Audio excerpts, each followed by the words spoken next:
नमस्कार प्यारे दोस्तों और साथियों, इंडियन इकोनॉमी के इस मॉड्यूल में मैं प्रशांत आप सबका स्वागत करता हूं। आज के इस लेक्चर में हम बात करेंगे राष्ट्रीय आय को मापने की विभिन्न जो विधियां हैं उनके बारे में। इससे पहले बड़े विस्तार से मैंने आपसे बात किया है जीडीपी के बारे में, जीएनपी के बारे में, एनडीपी के बारे में, एनएनपी के बारे में, पीसीआई के बारे में, और हमने बड़े विस्तार से समझा है नॉमिनल जीडीपी क्या होती है और रियल जीडीपी क्या होती है। तो अभी तक अगर आपने उस लेक्चर को नहीं देखा है तो आप इस चैनल पे चले जाइए, वहां पर आपको इंडियन इकोनॉमी के नाम से एक प्लेलिस्ट मिलेगी। उस प्लेलिस्ट में इंडियन इकोनॉमी से जुड़े हुए सभी लेक्चर एक क्रम से लगे हुए हैं, तो वहां जाकर आप उसे देख सकते हैं।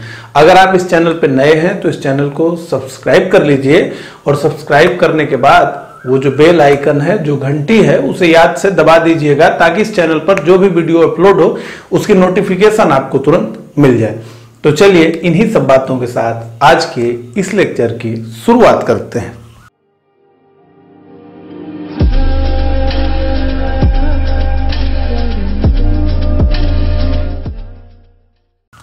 तो देखिए, सबसे पहले तो जो है भारत, चीन, अमेरिका कि जीडीपी का एक तुलनात्मक अध्ययन हम करेंगे और इससे क्या लर्निंग मिली उसको हम समझेंगे।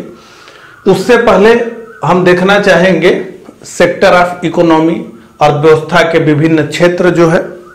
उसके बाद हम समझेंगे जीडीपी एफसी क्या होती है और जीडीपी एमपी क्या होती है, और उसके बाद नेशनल इनकम को मेजर करने की जो पद्धतियां हैं, जो मेथड है 3, उनको हम डिटेल में समझेंगे। तो ये पूरा कार्यक्रम हमारा इस लेक्चर का है। हालांकि 30 मिनट का बाध्यता, बहुत से कमेंट आते हैं वीडियो छोटा, वीडियो छोटा, वीडियो छोटा, तो प्रयास करता हूं कि 30 मिनट में इसे खत्म करूं, तो थोड़ा हम लोग जल्दी जल्दी चलेंगे। तो पहले तो हम लोग देख लें सेक्टर ऑफ इकोनॉमी। हमने बहुत बेसिक से इकोनॉमी शुरू नहीं की थी और इस नाते से इसे देखना एक बार जरूरी होता है। तो एक होता है प्राथमिक क्षेत्र, जिसे हम कहते हैं प्राइमरी सेक्टर। इसे जो है कृषि व संबद्ध क्षेत्र कहा जाता है। इसमें वही है, कृषि है, वानिकी है, फॉरेस्ट्री है, उसके बाद जो है मत्स्य पालन, फिशरी और इसी तरह के जो है, ठीक है। तो एग्रीकल्चर एंड एलाइड एक्टिविटीज। उसके बाद द्वितीय क्षेत्र जो है, द्वितीय क्षेत्र में आता है खनन एवं उत्खनन, माइनिंग और क्वायरिंग। अब देखिए, ये परिभाषा एक बार हम देख लेते हैं। प्राथमिक क्षेत्र अर्थव्यवस्था का वह क्षेत्र होता है जहां से प्राकृतिक संसाधनों को कच्चे माल के रूप में प्राप्त किया जाता है। प्राकृतिक संसाधनों को कच्चे माल के रूप में प्राप्त किया जाता है। और यहां क्या होता है कि ये जो प्राथमिक क्षेत्र के उत्पाद हैं उनका जो है प्रयोग ये अपनी गतिविधि में करता है, इसीलिए इसे औद्योगिक क्षेत्र कहा जाता है। तो ये खनन एवं उत्खनन जो प्रकृति से डायरेक्ट निकलते हैं, कुछ लोग उसे जो है प्राइमरी सेक्टर में भी रखते हैं, लेकिन ज्यादातर लोग ये मानते हैं कि यह द्वितीय क्षेत्र है। और इसलिए यह ध्यान दीजिएगा कि खनन एवं उत्खनन, माइनिंग और क्वायरिंग, ये जो है दोनों में आ जाती है। प्राथमिक क्षेत्र में भी आप रख सकते हैं, द्वितीय क्षेत्र में भी रखते हैं, लेकिन ज्यादातर लोग इसे द्वितीय क्षेत्र में रखते हैं। बहुत बड़ी बात हो गई। फिर उसके बाद विनिर्माण हो गया जो है, उसके बाद जो है विद्युत हो गया, इलेक्ट्रिसिटी, और फिर उसके बाद निर्माण, कंस्ट्रक्शन आदि आदि, ये द्वितीय क्षेत्र में रखे जाते हैं। तृतीय क्षेत्र जो है, जिसे हम सर्विस सेक्टर कहते हैं, तो इसे एग्रीकल्चर कहते हैं, इसे जो है उद्योग कहते हैं, और इसे जो है सर्विस कहते हैं। तो तृतीय क्षेत्र में सर्विसेज होती हैं, सेवा होता है। इसमें व्यापार आ जाता है, होटल, परिवहन, संचार, प्रसार, वित्तीय सेवाओं में देखिए तो बैंकिंग, बीमा, रियल एस्टेट, चिकित्सा, प्रशासन, रक्षा एवं अन्य सेवाएं। तो ये इस प्रकार से है। हमें असल में इसको समझना था, तो थोड़ा ये हम समझ लिए तो हमको जो है अब इसे समझने में आसानी होगी। ठीक है, तो अब इधर आ जाते हैं। भारत, चीन, अमेरिका की जीडीपी के आंकड़े को हम देखते हैं। तो सबसे पहले तो ये समझ लीजिए कि ये जो आंकड़ा लिखा है ये ट्रिलियन डॉलर में है। जैसे यहां मैंने लिखा है 20.41, तो ये क्या है, ट्रिलियन डॉलर है। ये पूरा आंकड़ा ट्रिलियन डॉलर में है। दूसरी बात आपको बताऊं कि ये जो आंकड़ा लिया गया है वो लिया गया है आईएमएफ की वेबसाइट से। अभी बहुत लेटेस्ट डाटा आया है। तो आईएमएफ इंटरनेशनल मॉनेटरी फंड की वेबसाइट से यह डाटा लिया गया है। सीएसओ का यह डाटा नहीं है, क्योंकि हमको जो है 3 देशों का कंपैरिजन करना है, तो हम एक ही सोर्स से डाटा उठाना चाहेंगे। ऐसा नहीं कि कोई डाटा हम वर्ल्ड बैंक से लेकर के आ गए, आईएमएफ से लेकर आ गए, फिर सीएसओ से लेकर आ गए। तो हमारे देश का तो सीएसओ बनाती है, तो इसीलिए आईएमएफ से लिया गया है।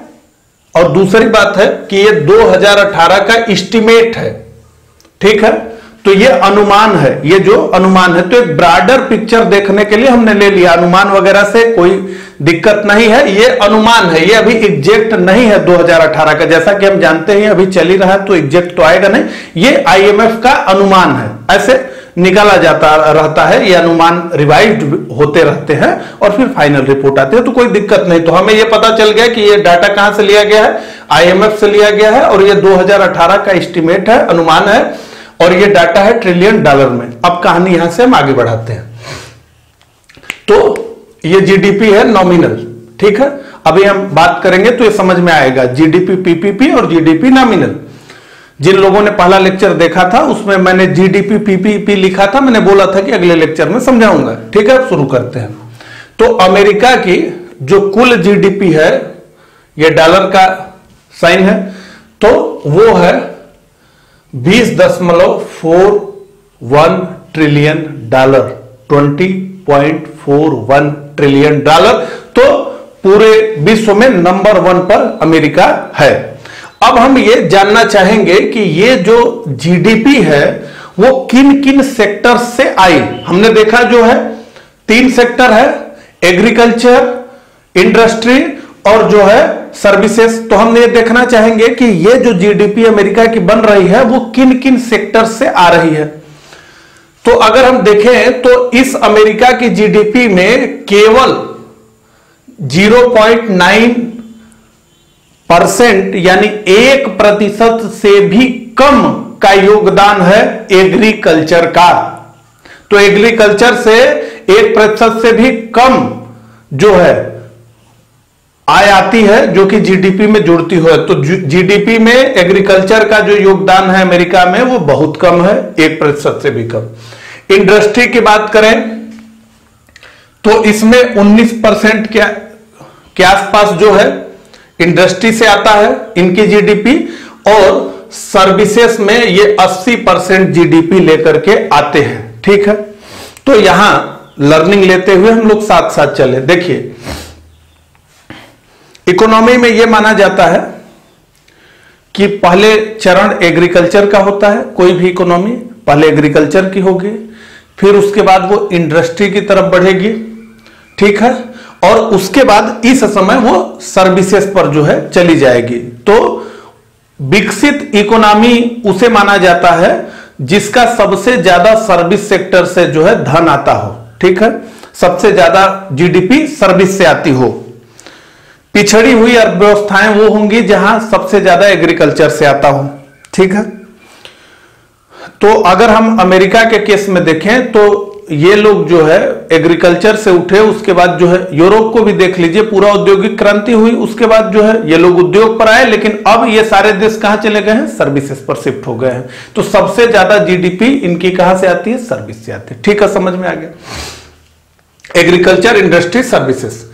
अब हम देखना चाहेंगे चीन और भारत, और इसीलिए अमेरिका को ऊपर मैंने रख दिया और चीन और भारत को एक समान हम रख रहे हैं। यहीं से हम शुरू करते हैं। तो चीन की जीडीपी ये भी नॉमिनल है, ये भी आईएमएफ का अनुमान है 2018 का, ठीक है। तो चीन की जीडीपी है 14.092 ट्रिलियन, ठीक है, डॉलर। इसमें कृषि से आता है 8.6%। देखिए, कृषि से इनका जो है कितना ज्यादा आता है। उद्योग से आता है 39.8%। अभी उद्योग व आधारित यह अर्थव्यवस्था है, अमेरिका की तरह सर्विस आधारित इनकी अर्थव्यवस्था नहीं है। और उसके बाद जो है सेवा से आता है इनका 51.6%, ठीक है। अब चीन के तुलना में अगर हम देखें तो हमारा सबसे ज्यादा जो है मतलब चीन के मुकाबले हम देखें तो 17.32% हमारा कहां से आता है, कृषि से आता है। तो अब दो बातें समझिए। देखिए, कृषि का जो मामला है वो सीमित मामला है, बहुत उत्पादन नहीं बढ़ सकता, 5 गुना उत्पादन नहीं बढ़ सकता। और दूसरी बात यह है कि इसका योगदान 17% है जीडीपी में, जबकि हमारे यहां एग्रीकल्चर में जो है 45 से 50% लोग इन्वॉल्व हैं। तो हमारे देश की जो श्रम शक्ति है, जो लेबर फोर्स है, वो 50% लगी है एग्रीकल्चर में, और वहां से आउटपुट हमको कितना मिल रहा है जीडीपी में, तो 17%। और ऐसा नहीं है कि इसमें बहुत काम कर देंगे तो ये जो है 50% हो जाएगा ना। एग्रीकल्चर का एक लिमिटेड ग्रोथ है, वो 2, 4, 8, 10, 15, 20 ऐसे नहीं ग्रोथ है, एक जो है। तो ये हमारी दिक्कत है कि कृषि से हमारा जीडीपी में, तो हम कृषि आधारित 50%, 45% लोग यहां पर लगे हुए हैं, ठीक है। तो सबसे कम जीडीपी में जिस क्षेत्र का योगदान है उसमें सबसे ज्यादा लेबर लगे हुए हैं, यानी वहां से सबसे ज्यादा रोजगार, हालांकि ये लोग बेरोजगार ही है, लेकिन एक प्रकार से ये यहां पर इंगेज है, ठीक है। चाइना का अगर आप देखिए तो हमसे ज्यादा प्रति हेक्टेयर उत्पादन होने के बाद भी, चूंकि ये सेक्टर्स इनके इतने बढ़ गए कि एग्रीकल्चर का जो है वो कम हो गया। भारत में तो आजादी के समय 50% एग्रीकल्चर ही जीडीपी को जो है भरती थी। उसके बाद उद्योग 29.02% और सेवा है 53.6%। अब देखिए एक बात बताऊं, जो बड़ी अर्थव्यवस्थाएं हैं, बड़ी अर्थव्यवस्था का सेंस ये है, जनसंख्या जिस देश में बहुत ज्यादा है उसे जनता को रोजगार देने के लिए अपने देश में इंडस्ट्रीज बनानी चाहिए। यानी अगर हम चाइना को देखें तो आप ये देखिए 40% इनका उद्योग से आ रहा है और 50% इनका सेवा से आ रहा है। उद्योग में क्या होता है समझिएगा, उद्योग और सेवा में अंतर क्या होता है। ये जो उद्योग है, जो इंडस्ट्री है, ये बहुत ज्यादा लोगों को रोजगार देती है। किसी भी चीज की इंडस्ट्री जो होती है, जो उद्योग होती है, जहां उत्पादन होता है फिजिकल गुड्स का, वो जो है बहुत ज्यादा लोगों को रोजगार देती है, पहली चीज। और दूसरी बात यह होती है कि इन क्षेत्रों में रोजगार करने के लिए बहुत ज्यादा कौशल की जरूरत, ज्ञान की जरूरत नहीं है। सिंपल आईटीआई करिए, एक प्रोसेस है जो है 1 साल में आप सीख गए, 10th किए, 12th किए, गए, 1 साल की ट्रेनिंग लिए, काम पर लगे। बहुत आमदनी नहीं, 15,000, 20,000, 30,000 ऐसे आप लगे हुए हैं, आपकी रोजी रोटी चल रही है। इसमें बहुत ज्यादा संख्या में रोजगार लोगों को मिलता है उद्योग में। और दूसरी बात यह है कि बहुत एक्स्ट्रा उसके लिए पढ़ाई नहीं करनी पड़ती, लंबी लंबी डिग्रियां नहीं लेनी पड़ती। और इसलिए अगर उद्योग जिस देश के पास खूब जनसंख्या है, वहां उसका एक ही रास्ता है कि उद्योग वहां पर जो है लगे। चाइना ने इसमें बड़ा काम कर लिया है, आप देख लीजिए, उद्योग से इसके देश में 40% आ रहा है, जबकि इतनी बड़ी जीडीपी का न जापान, न जो है जर्मनी, न इन लोगों का इतना बड़ा हिस्सा जो है वहां से नहीं आता। भारत में कमी क्या है, ये तो अभी 29% ये इनका एस्टिमेट है, लेकिन इससे पहले तक 22-23% का ये मामला था, भारत में उद्योग से जीडीपी में जाता था। तो ये हमें बढ़ाना है। क्या बढ़ाना है? उद्योग। उद्योग में ज्यादा से ज्यादा लोगों को रोजगार मिलेगा, कम पढ़ लिख करके रोजगार मिलेगा। सर्विस सेक्टर में पहली चीज जान लीजिए कि रोजगार बहुत कम होता है। तो बहुत भारी जनसंख्या में अगर सर्विस सेक्टर का योगदान बहुत है तो वो उस देश के लिए विनाशक माना जाता है। क्यों? क्योंकि यहां बहुत ज्यादा रोजगार नहीं होता है सर्विस सेक्टर्स में। पहले तो स्पेसिफाइड स्किल्स लेबर वहां चाहिए, 5-5 साल की बड़ी बड़ी डिग्री धारी कोडिंग करने वाले लोग जो है, आईटी और आईटीएस की बात कर रहा हूं, वो चाहिए। और बहुत कम रोजगार जो है ये दे पाता है बड़े लेवल पर। आईटी आईटीएस की मैं बात कर रहा हूं, अभी जो मैं आपको पढ़ा रहा हूं वो भी सर्विस सेक्टर का ही काम है। अब देखिए, मैं 1 करोड़ लोगों को पढ़ा सकता हूं, समझ रहे हैं ना, वीडियो है, लोग पढ़ रहे हैं, तो टेक्नोलॉजी भी उस तरीके से जा रही। तो सर्विस सेक्टर जो है रोजगार कम दे पाती है, और इसलिए बैलेंस करने के लिए हमें जो है उद्योग क्षेत्र पर जाना चाहिए। और जो है देश में उद्योग क्षेत्र पर ज्यादा काम हो, इसलिए मेक इन इंडिया का कार्यक्रम पूरा चलाया जा रहा है। शायद उसका थोड़ा बहुत असर है कि ये जो एस्टिमेट दिखा रहा है उसमें ये बढ़ा है, नहीं तो ये पहले काफी कम था, ये हमने समझ लिया। उसी लेक्चर में एक बात हमने और समझी थी कि जो पीसीआई होता है, पर कैपिटा इनकम, या जीडीपी पीसी जो है जीडीपी पर कैपिटा होता है, यह किसी देश का रियल ग्रोथ बताता है कि नहीं, क्या मामला है। अब हमने क्या देखा, देखिए ये जो रिपोर्ट है वो ये बता रही है कि भारत इस समय विश्व में 5वें नंबर पर है जीडीपी नॉमिनल में। इससे पहले 9वां, फिर 7वां, फिर 6वां, तो वो भी मैं क्लियर कर देता हूं। कल कमेंट आया था तो कि नहीं आप तो बता रहे हैं 5वां, ये 6वां है। देखिए पिछले साल जो आईएमएफ का आया था रिपोर्ट, उसमें कहा गया कि भारत जो है विश्व की 6वीं सबसे बड़ी अर्थव्यवस्था है। पहले नंबर पर कौन है, तो अमेरिका है। दूसरे नंबर पर कौन है, तो चीन है। तीसरे नंबर पर कौन है, तो जापान है। चौथे नंबर पर कौन है, तो जर्मनी है। 5वें नंबर पर कौन है, तो यूके है। और 6वें नंबर पर कौन है, तो भारत है। उसी वर्ष WB यानी वर्ल्ड बैंक का जो अनुमान था उसको सुन लीजिए, उसने कहा कि भारत 7वें रैंक पर है। तो WB ने कहा कि पहले नंबर पर अमेरिका, दूसरे नंबर पर चीन, तीसरे नंबर पर जापान, चौथे नंबर पर जर्मनी, 5वें नंबर पर यूके, 6ठे नंबर पर फ्रांस और 7वें नंबर पर भारत। लेकिन इस समय जो लेटेस्ट अनुमान अभी 10 दिन पहले आया है आईएमएफ का, वो ये कह रहा है कि भारत ने जो है यूके को यानी ब्रिटेन यानी यूनाइटेड किंगडम को और फ्रांस को पीछे छोड़ दिया है और वो नॉमिनल जीडीपी में विश्व में 5वें नंबर पर पहुंच गया है। ठीक है, तो अब हमारे ऊपर जो है कौन कौन है, तो हमारे ऊपर नीचे से बता रहा हूं, जर्मनी है, जापान है, चीन है और अमेरिका। ठीक है, कंफर्म हो गया इस पर जो है। तो इसीलिए लेटेस्ट डाटा वगैरह देखा करिए आप लोग, केवल कमेंट कर देते हैं ठीक नहीं लगता। तो अब हमने देख लिया, तो अब हम पीसीआई देखना चाहेंगे। तो हम अमेरिका की पीसीआई देखते हैं, यानी हम जीडीपी पर कैपिटा देख रहे हैं कि प्रति नागरिक के हिस्से में क्या जो है जीडीपी गई अमेरिकन। तो ये है $62,152, $62,152 यहां की। अगर आप जो है चीन की देखेंगे तो 10,000, मोटी बात बता रहा हूं। भारत की देखेंगे तो 2,134। तो इस संख्या पर ध्यान दीजिए, इन तीनों पर।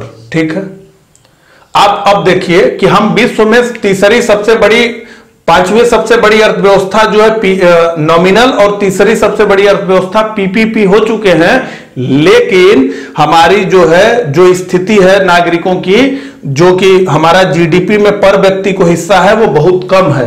कितना है, 2,134। हमसे 5 गुना ज्यादा चीन में है, हमसे 5 गुना ज्यादा चीन में है।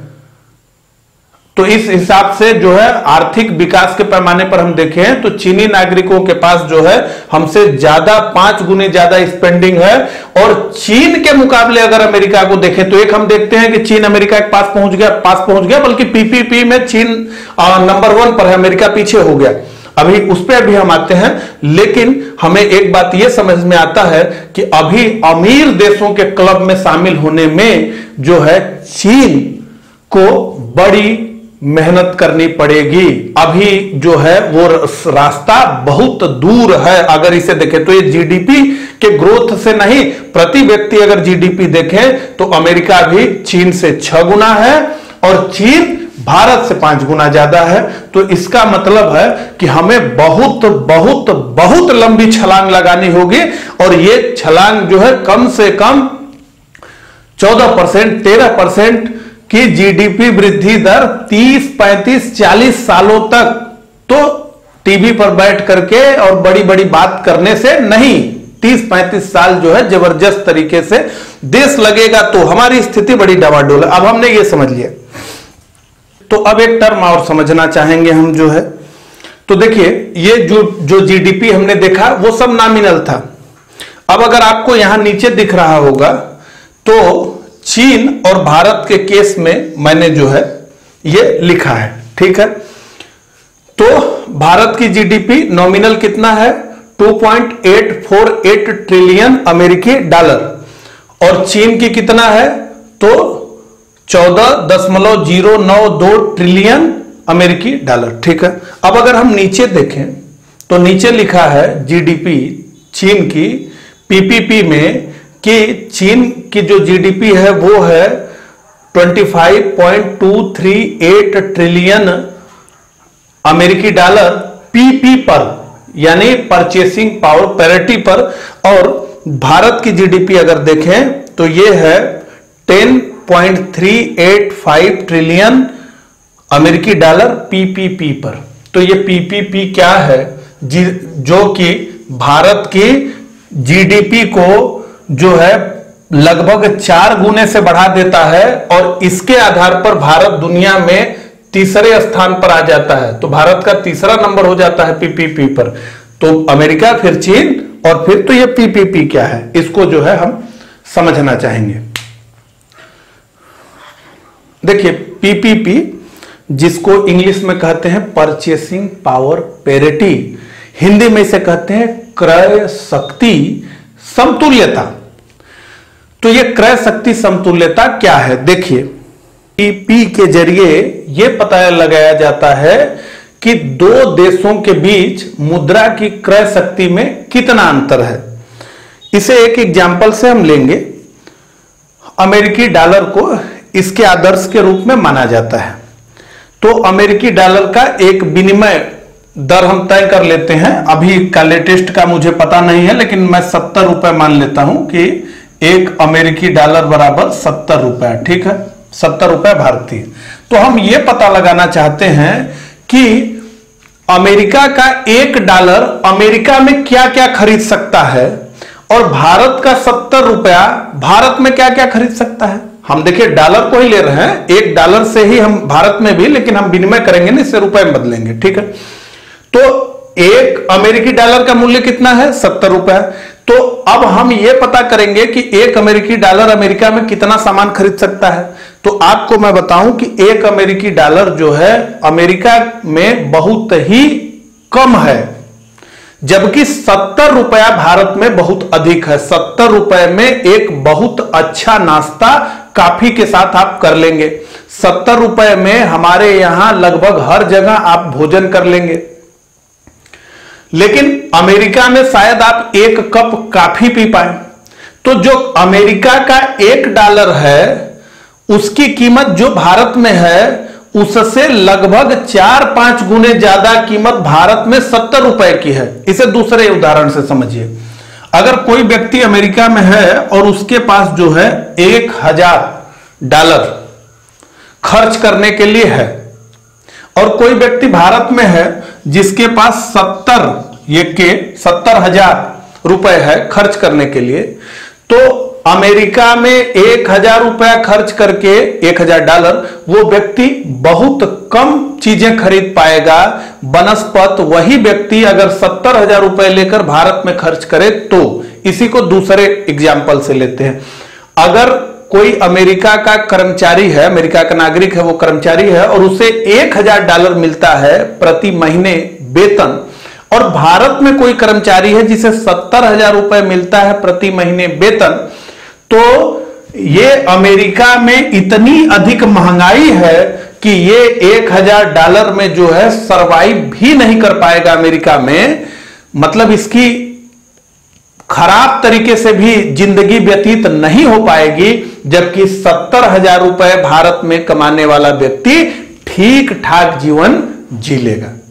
तो हम यही पता करते हैं कि महंगाई के हिसाब से उस देश की मुद्रा उस देश में कितना खरीद ले। तो अब यहां पर मूल आ जाइए, हमने सिंगल समझ लिया। ठीक है, भारत में 2.848 ट्रिलियन डॉलर से जितनी चीजें हम खरीद लेंगे उतनी चीजें अमेरिका में खरीदने के लिए कितना चाहिए, 8.385 ट्रिलियन चाहिए पीपीपी। तो इसी को हम कहते हैं परचेसिंग पावर पैरिटी। तो हम तुलनात्मक रूप से समझ लिए कि हमारी जो मुद्रा की क्रय शक्ति है वो अमेरिकन डॉलर से 4-5 गुना ज्यादा है। मतलब हमारे यहां सस्ती है चीजें, अमेरिका में ज्यादा है, और इसलिए हम मानते हैं कि हमारी जो जीडीपी है वो जो है अवमूल्यित रूप में है और इसीलिए हम कंपैरिजन करके इसका मूल्य निकालते हैं और ये ऑफिशियल है, कोई ये बात नहीं है। तो जीडीपी पीपीपी हमारी बढ़ जाती है 4 गुना के लगभग। उसी प्रकार से अगर चाइना का कंपैरिजन अमेरिका से करिए तो इनकी जीडीपी भी बढ़ जाती है लगभग 2 गुने से थोड़ा कम। यहां 14 थी, ये 25 हो गई। तो ये जो पूरा डिस्कशन है उसको अगर हम देखें तो हमारा जो है प्रति व्यक्ति जीडीपी पीसी भी बढ़ता है। तो ये जो है 7,783। तो प्रति व्यक्ति जो जीडीपी है उससे एक एग्जांपल मैं आपको देना चाहूंगा, वो और अच्छे से आपको समझा देगा। देखिए भारत में 2134 डॉलर जो है जितना सामान खरीद सकता है उतना सामान खरीदने के लिए अमेरिका में 7,783 डॉलर लगेगा। अब कंफर्म हो गया, ठीक है। इधर आ जाइए। चीन में 10,000 डॉलर जितना वस्तु खरीद सकता है, सर्विस खरीद सकता है, उतना अमेरिका में खरीदने के लिए 18,066 डॉलर चाहिए। समझ में आ गया। तो अगर हम जीडीपी पीपीपी देखें तो चीन दुनिया का सबसे बड़ा अर्थव्यवस्था है, दूसरे नंबर पर अमेरिका है और तीसरे नंबर पर भारत है, ठीक है। तो ये हमको जो है पूरी पिक्चर जो है जीडीपी पीपीपी की समझ में आ गई, ठीक है। हमने जो है सेक्टर्स ऑफ इकोनॉमी भी समझ लिया। तो हमें मूलतः समझना था राष्ट्रीय आय को मापने की विधियां। तो इसे अब हम अगले लेक्चर में जो है देखेंगे, क्योंकि अब मुझे लग रहा है कि डबल हो जाएगा टाइम, बड़े डिटेल में इस पे बात करनी है, नहीं तो इसके साथ अन्याय हो जाएगा, तो फिर आगे आपको ठीक से समझ में नहीं आएगा। तो इस लेक्चर में बस इतना ही। इसी लेक्चर के अगले पार्ट में फिर से आपसे मिलता हूं, तब तक के लिए नमस्कार।